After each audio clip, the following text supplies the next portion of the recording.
Humans and Oriconians against Drakthars. The Oricon Galaxy had always been a place of beauty and peril, where countless species thrived, each with their own strengths and weaknesses. The Galactic Council, a coalition of the most advanced civilizations, maintained a fragile peace through diplomacy and strategic alliances. Among these civilizations was a newly discovered species, humans. The Oriconians, a race of highly intelligent and technologically advanced beings, were the de facto leaders of the Galactic Council. They were known for their wisdom and tactical acumen, and their fleet was unrivaled. Despite their strength, the Oriconians valued peace and sought to avoid conflict whenever possible. Commander Sereth of the Oriconian scout ship Aegis stood on the bridge, staring at the holographic display of Earth. "Scan the planet's atmosphere," he ordered, his voice calm but authoritative. Lieutenant Kale, the chief science officer, initiated the scan. Atmospheric composition is unusual. High levels of nitrogen and oxygen, but also significant traces of pollutants and radiation. Sereth raised an eyebrow. Radiation? From what source? Kale's fingers danced across the console. It appears to be the result of numerous nuclear detonations. Some are recent, others date back several decades, the commander frowned. Nuclear war? These humans have faced such destruction and survived. Indeed, Kale confirmed. They've also developed remarkable adaptations to their environment. Their cities are resilient, their technology is advancing rapidly, and their spirit is indomitable. Sereth nodded thoughtfully. Prepare a report for the Galactic Council. This species may be more significant than we initially believed. The Galactic Council convened on Oricon Prime, the capital planet of the Oriconians. Representatives from various species gathered in the Grand Hall, eager to hear the latest report from the scout mission. Commander Sereth stood before the council, flanked by Lieutenant Kale and other key officers. Esteemed members of the council, we have made a significant discovery. The humans, despite their primitive technology, possess remarkable resilience and adaptability. Counselor Vereen, an elder Oriconian with piercing eyes, leaned forward. Explain. Kale stepped forward, projecting holographic images of Earth and its inhabitants. Humans have endured numerous nuclear wars, environmental disasters, and internal conflicts. Yet, they continue to thrive. Their technological advancements, though crude by our standards, are progressing at an unprecedented rate.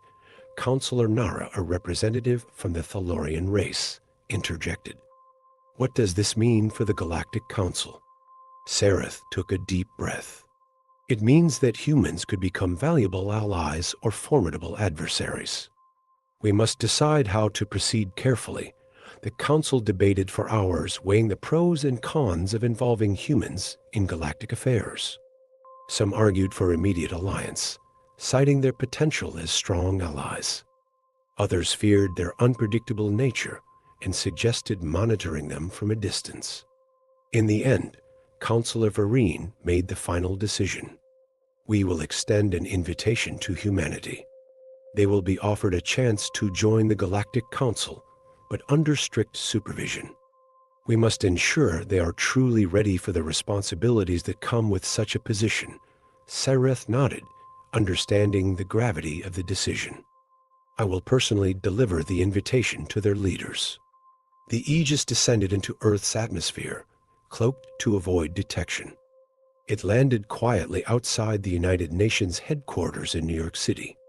Sereth and Kale, accompanied by a small contingent of Oriconian soldiers, made their way to the entrance. The humans were understandably startled by the sudden appearance of alien beings, but their leaders quickly organized a meeting. President Laura Martinez of the United States and Secretary General Amina Raza of the UN greeted the Oriconians with a mix of awe and apprehension. Welcome to Earth, President Martinez said, her voice steady despite the tension. What brings you here? Sereth stepped forward. We come in peace, representing the Galactic Council. We have observed your resilience and adaptability, and we believe you may be ready to join us in maintaining peace and stability across the galaxy. Secretary General Raza raised an eyebrow. Join the Galactic Council. What does that entail? Kale projected a holographic map of the galaxy. It means collaboration, sharing knowledge and technology, and working together to address common threats. But it also comes with great responsibility and the expectation of maintaining peace. President Martinez exchanged a glance with Secretary General Raza. We appreciate the offer, but we need time to consider it. This is a significant decision for our planet. Sarath nodded. Of course. We will remain in orbit and await your decision. The leaders of Earth convened an emergency session, bringing together representatives from every nation. The debate was intense, with opinions divided on whether to accept the Oriconians' offer. We have an opportunity to advance our technology and secure our place in the galaxy, argued Dr. Henry O'Neill, a prominent scientist. But we must be cautious. We don't fully understand their intentions. General Samantha Carter, a seasoned military leader, was more skeptical. We need to ensure this isn't a trap. If we join them, we could be putting ourselves at risk. After days of deliberation, President Martinez and Secretary General Raza addressed the Oriconians. We have decided to accept your invitation, but with conditions. We require assurances of our sovereignty and security. Sarath smiled, a rare gesture for an Oriconian. Your terms are reasonable. We will provide the necessary guarantees. The integration of humanity into the Galactic Council was a gradual process. Oriconian advisors were stationed on Earth to assist with technological upgrades and to ensure compliance with Council regulations. Human representatives were given seats in the Council, where they could voice their opinions and contribute to decision-making. Over time, humanity's resilience and ingenuity became apparent to all. Their unique perspectives and problem-solving skills added valuable insights to the Council's deliberations. Relations between humans and other species grew stronger, fostering a sense of unity and shared purpose. Just as humanity was settling into its new role, a new threat emerged from the depths of the galaxy. The Drakthar, a ruthless and technologically advanced species, began a campaign of conquest, attacking isolated colonies and spreading fear across the stars. The Galactic Council convened an emergency session, with humanity now an integral part of the discussions. Admiral Marcus Reynolds, a decorated human military leader, addressed the Council. The Drakthar are unlike any enemy we've faced before. They are relentless, and their technology is on par with ours. We need to unite our forces and develop a strategy to counter their aggression. Counselor Vereen nodded in agreement. Admiral Reynolds is correct. We must combine our strengths and resources if we are to stand a chance against this new threat. Under Admiral Reynolds' leadership, the Galactic Council formed a united fleet, drawing ships and personnel from every member species. The integration of human tactics and strategies proved to be a game changer, giving the fleet a tactical edge. The decisive battle took place near the planet of Viridian Prime, a key strategic location. The Drakthar fleet, vast and imposing, loomed on the horizon. Admiral Reynolds stood on the bridge of the Un's Odyssey, the flagship of the United Fleet, his expression resolute. All ships prepare for battle. We fight not just for ourselves, but for the future of the galaxy. The Drakthar War was a devastating conflict that erupted near the strategic planet of Viridian Prime.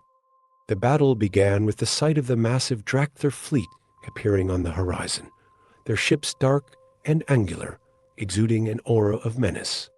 The Galactic Council's united fleet, featuring a diverse array of advanced starships from various member species, stood ready to face the onslaught.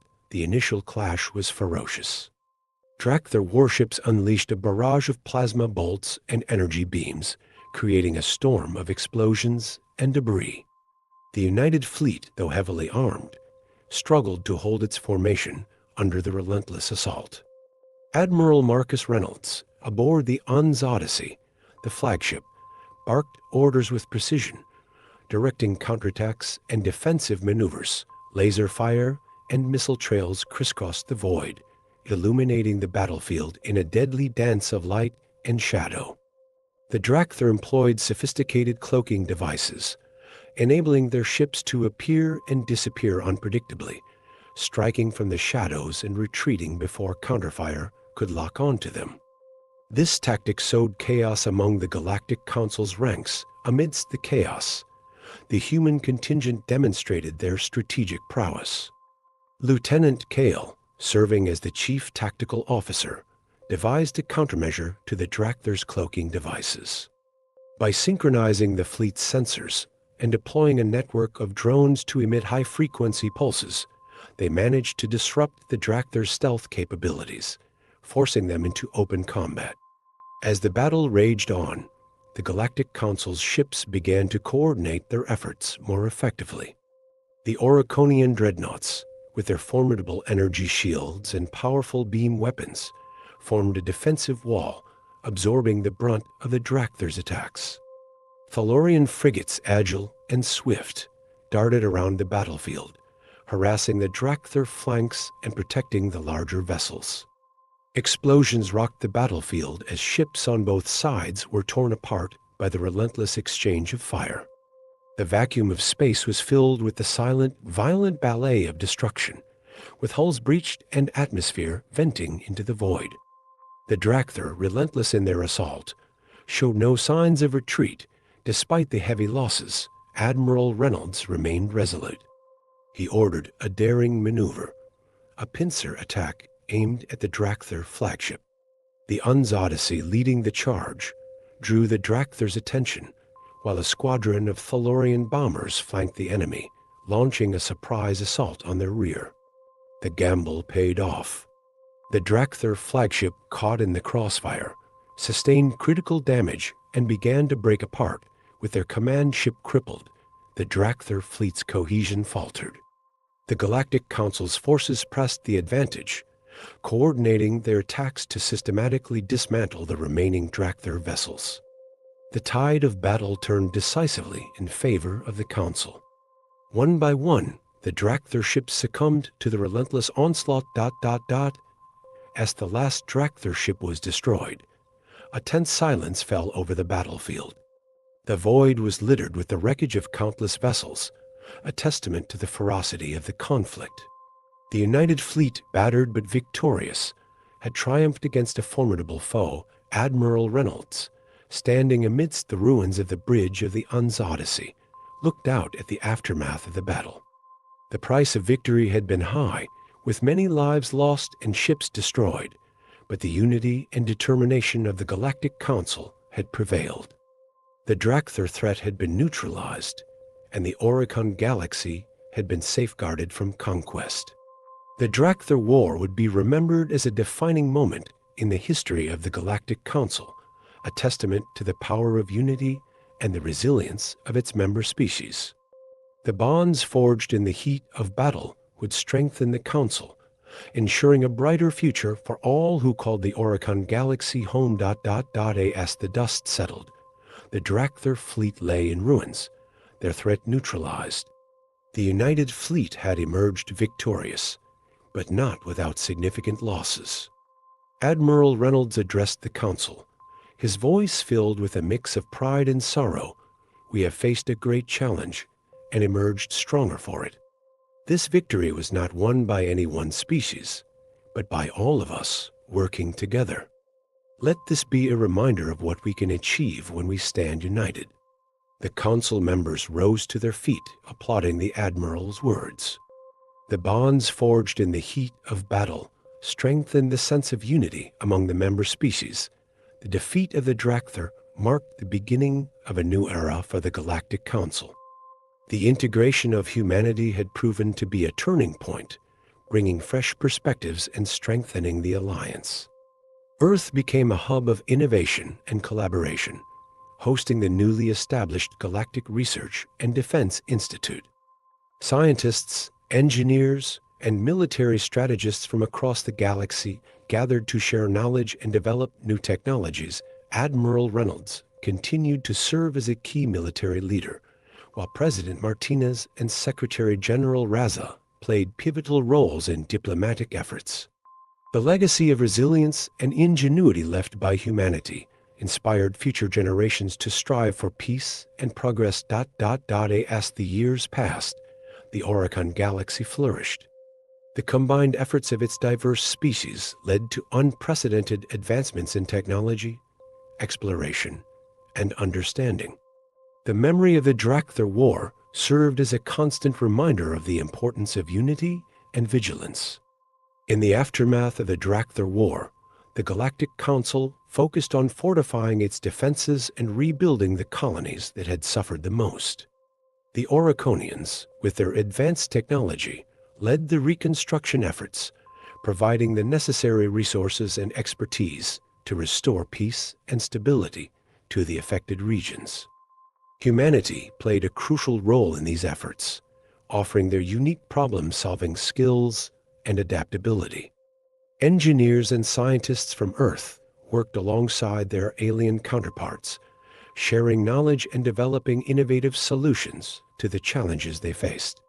This collaboration not only strengthened the bonds between the member species, but also paved the way for future joint ventures.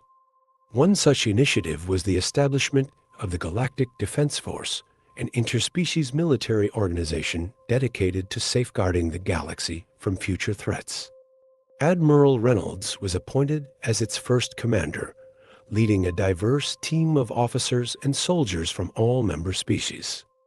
This new force conducted regular training exercises, developed advanced weaponry, and maintained a vigilant watch over the galaxy. Meanwhile, the Galactic Research and Defense Institute on Earth became a hub of technological innovation. Scientists from across the galaxy collaborated on groundbreaking projects, pushing the boundaries of what was possible. The Institute's work led to significant advancements in energy production, medical technology, and space travel, benefiting all member species. As the Galactic Council continued to strengthen its unity and defenses, it also turned its attention to exploration. The unexplored regions of the Oricon Galaxy held countless mysteries and potential dangers, and the Council was determined to uncover them. A fleet of exploration ships crewed by scientists, engineers, and military personnel from various species was dispatched to chart these uncharted territories. Among these explorers was Lieutenant Kale, who had played a key role in the initial contact with humanity. Now a seasoned officer, Kale led a team on the Starship Horizon, tasked with investigating a series of anomalous energy readings on the fringes of the galaxy. The mission was fraught with challenges, but Kale's team was determined to unravel the mystery. Their journey took them to a remote star system, where they discovered a previously unknown planet teeming with life. The planet's ecosystem was unlike anything they had ever seen, with bioluminescent flora and fauna, towering crystalline structures, and a complex web of symbiotic relationships. The team's findings promised to revolutionize the understanding of biology and ecology. As Kale and his team delved deeper into the planet's secrets, they encountered a sentient species that had developed a unique form of technology based on the planet's natural resources. The initial contact was cautious, but the Oriconians' reputation for diplomacy and the humans' adaptability facilitated a peaceful exchange of knowledge and culture. The discoveries made by Kale's team sparked a new wave of excitement and curiosity across the Galactic Council. Plans were made to establish a permanent research outpost on the newly discovered planet, with scientists from multiple species eager to study its wonders. This collaborative effort further solidified the bonds between the member species and demonstrated the Council's commitment to peaceful exploration and scientific advancement. Back on Oricon Prime, the Galactic Council faced a new political challenge.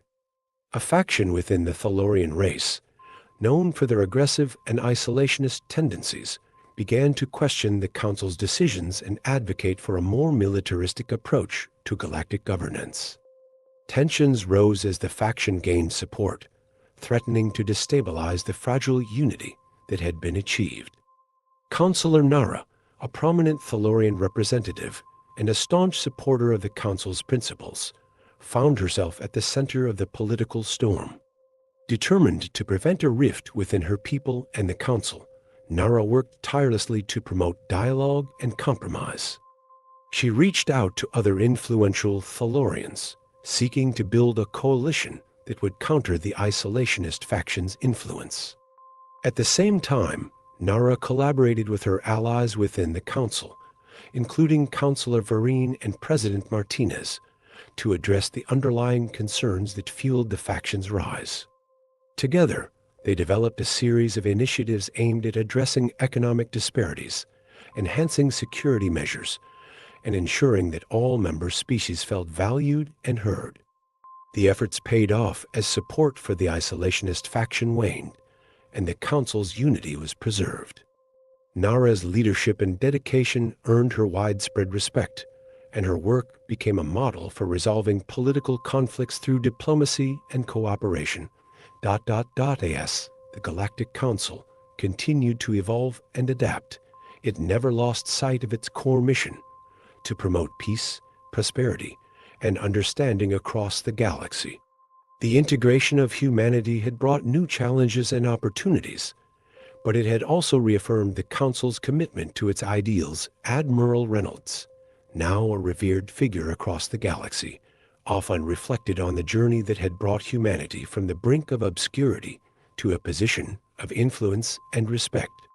He took pride in the role that humans had played in shaping the future of the Oricon Galaxy, and remained dedicated to ensuring that their contributions would continue to benefit all. One evening, as Reynolds stood on the bridge of the Un's Odyssey, he received a transmission from President Martinez. She spoke of the progress made on Earth and the ongoing projects at the Galactic Research and Defense Institute. They discussed the latest technological advancements and the promising new explorations being undertaken by the Horizon and other ships.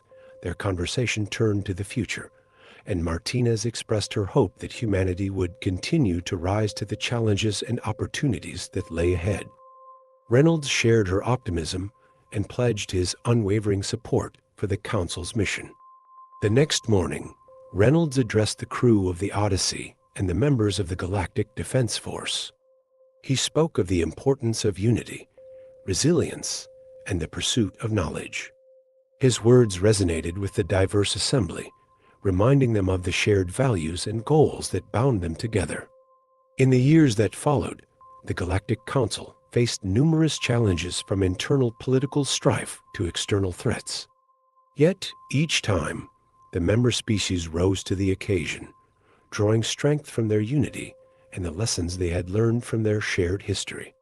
Humanity's journey through the stars continued to inspire and guide the galaxy towards a brighter future.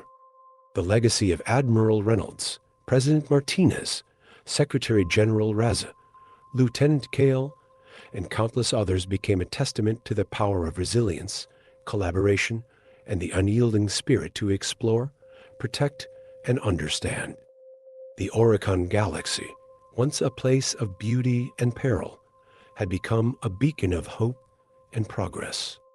As long as there were mysteries to uncover and challenges to overcome, the Galactic Council would stand as a symbol of what could be achieved when diverse species worked together towards a common purpose. And so, with renewed determination and a sense of purpose, the member species of the Galactic Council continued their journey through the stars, united in their quest for knowledge, peace, and a better tomorrow.